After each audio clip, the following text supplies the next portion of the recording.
in some countries, sport is like the national pastime.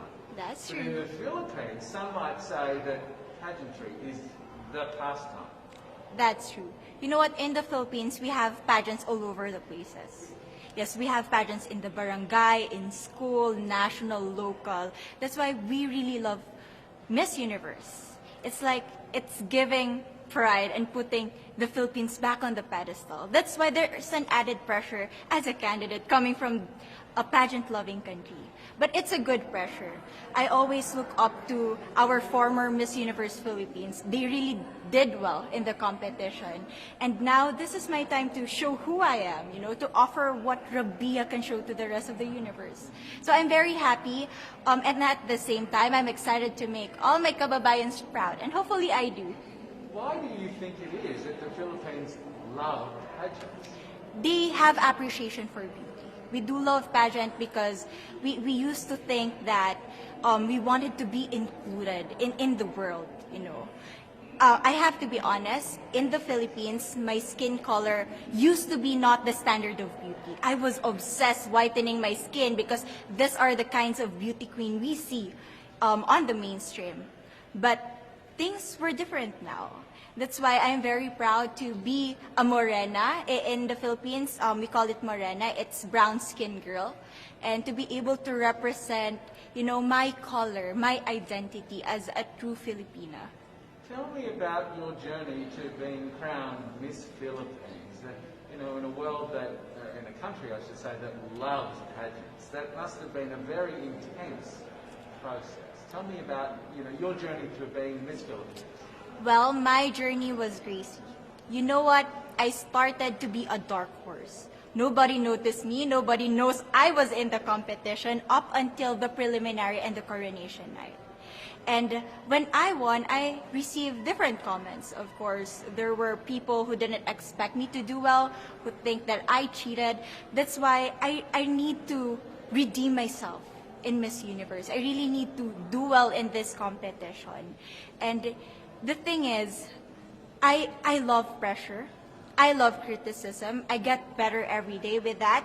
You tell me I cannot do that, I turn to you and I'm going to say that, no, I can do it for myself. Good for you. So how does it feel then to be on the global stage? How do you feel to be here in this moment, right now? It's crazy, but I'm overwhelmed with the support, not just from the Filipino community, but also from Thailand, Latin countries who do appreciate me as a candidate, as a person. It motivates me that I am beautiful, I can offer so much in this world, and when somebody believes in you, it gives you that extra energy to really do well and perform well. Do you have a sense with the girls, all of the girls competing, you're competing, but is there a sense of camaraderie with all of the girls? Is there a real spirit to, sort of motivate each other to do better? You know what? I have a different idea about Miss Universe. I thought it's going to be very competitive, in a healthy way, well, of course. But now I can see every girl helping each other, from fixing those hairs, from trying to zip up those outfits. It speaks of the closeness and the kind of camaraderie that we want to have. The goal of Miss Universe is not just to crown one girl, but also to build a genuine and long-lasting friendships among us. Would you say within the Miss Universe world, the contestants, is there a sisterhood? Are you sisters?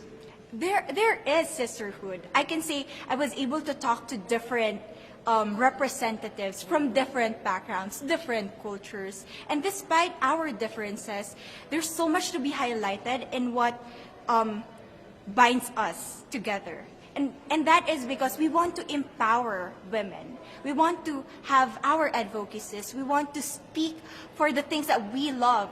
And that's a celebration of women and the beauty that we have.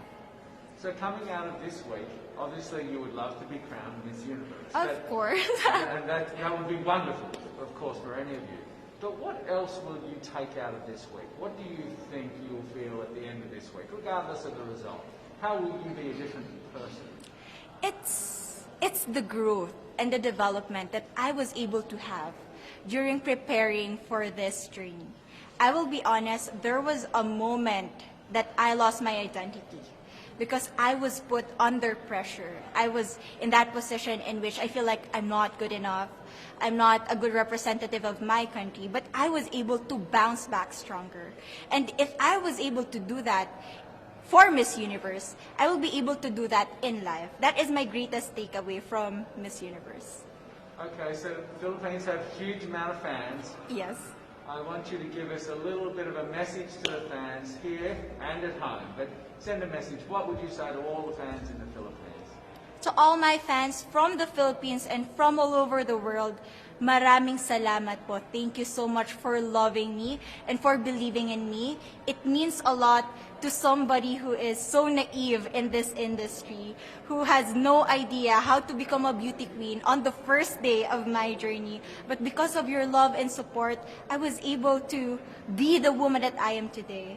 And regardless of the result, I may or I may not win the crown, but one thing is for sure, I'm gonna make you all proud.